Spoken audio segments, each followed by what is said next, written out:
दोस्तों, रचना की उम्र मात्र 5 साल की थी। घर में पैसों की कोई कमी नहीं थी।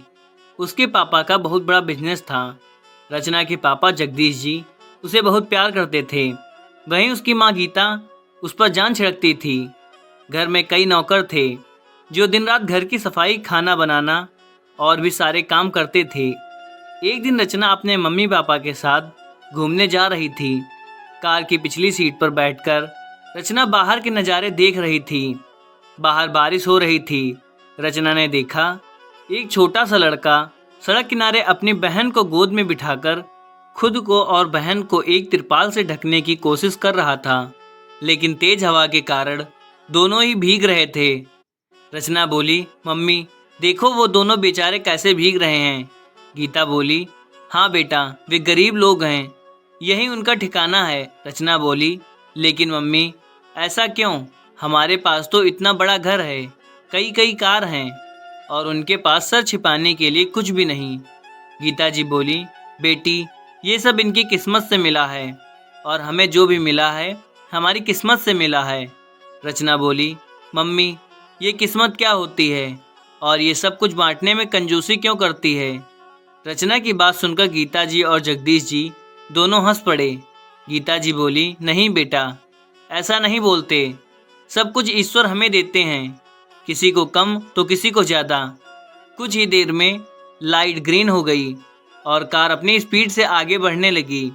लेकिन रचना के मन में कई सवाल उठ रहे थे, जिनका जवाब न मिलने से वह परेशान हो रही थी।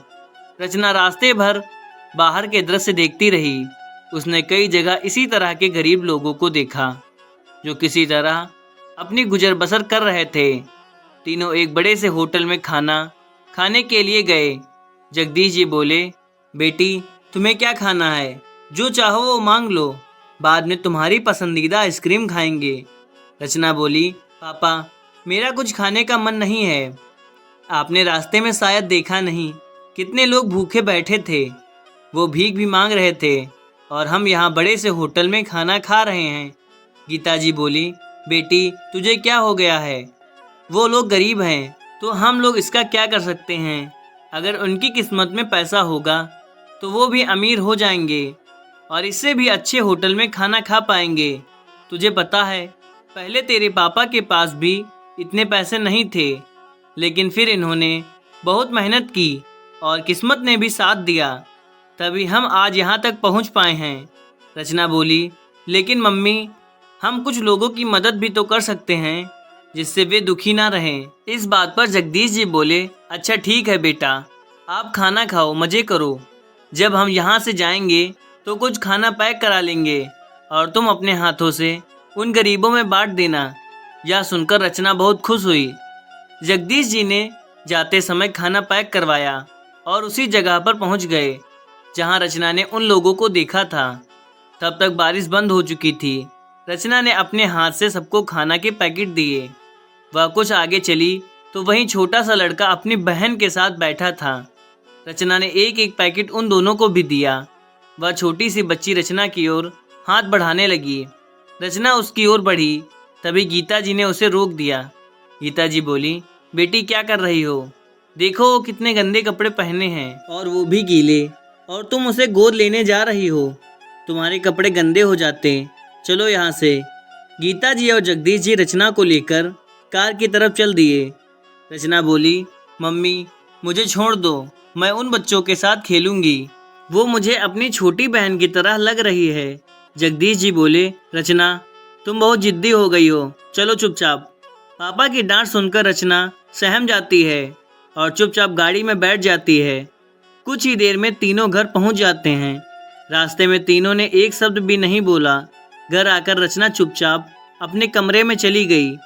रात को गीता जी रचना के कमरे में गईं। रचना बोली, आप सब अमीर लोग हैं, बहुत खराब हो, गरीबों से नफरत करते हो और आप लोगों ने सारे पैसे अपने पास रख लिए, इसलिए वे लोग गरीब हैं।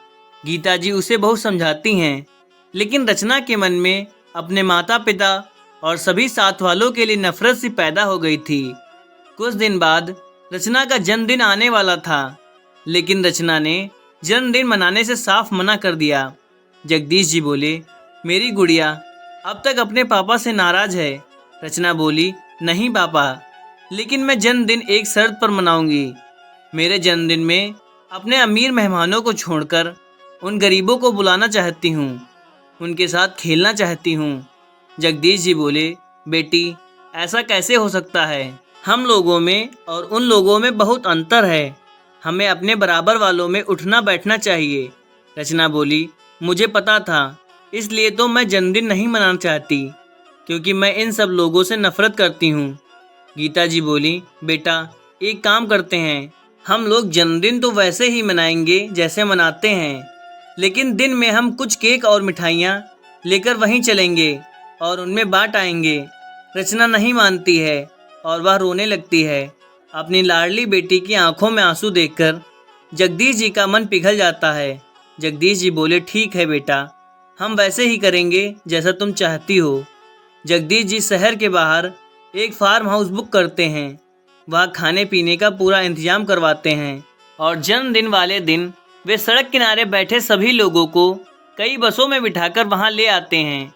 उन्हें देखकर रचना बहुत खुश होती है और उसमें ही वो दोनों भाई बहन भी थे। गीता जी उनके लिए नए कपड़े भी लाई। रचना की नौकरानी उन्हें ले जाती है, उन्हें नहलाकर नए कपड़े पहनाकर तैयार करती है। जब वे दोनों बाहर आते हैं तो सभी उन्हें देखकर चौंक जाते हैं। रचना जोर जोर से उछलने लगती है। वे दोनों भाई बहन भी रचना के साथ खेलने लगते हैं। कुछ देर बाद रचना सबके साथ मिलकर केक काटती है। फिर सब खाना खाते हैं। जाते समय जगदीश जी सभी को पैसे देते हैं। सभी लोग रचना को बहुत आशीर्वाद देकर अपनी अपनी बसों में बैठकर वापस चले जाते हैं। रचना की खुशी देखकर उसके माता पिता बहुत खुश होते हैं। तब से उनकी सोच बदल जाती है और वे तभी से गरीबों के लिए बहुत कुछ करने लगते हैं और अपना हर त्यौहार व हर खुशी का पल वे अब उन्हीं लोगों के साथ मनाते थे। एक छोटी सी बच्ची के जिद ने दोनों के सोचने का तरीका बदल दिया। दोस्तों, अगर वीडियो अच्छी लगी हो तो एक लाइक शेयर जरूर करें। धन्यवाद। जय जय श्री राधे।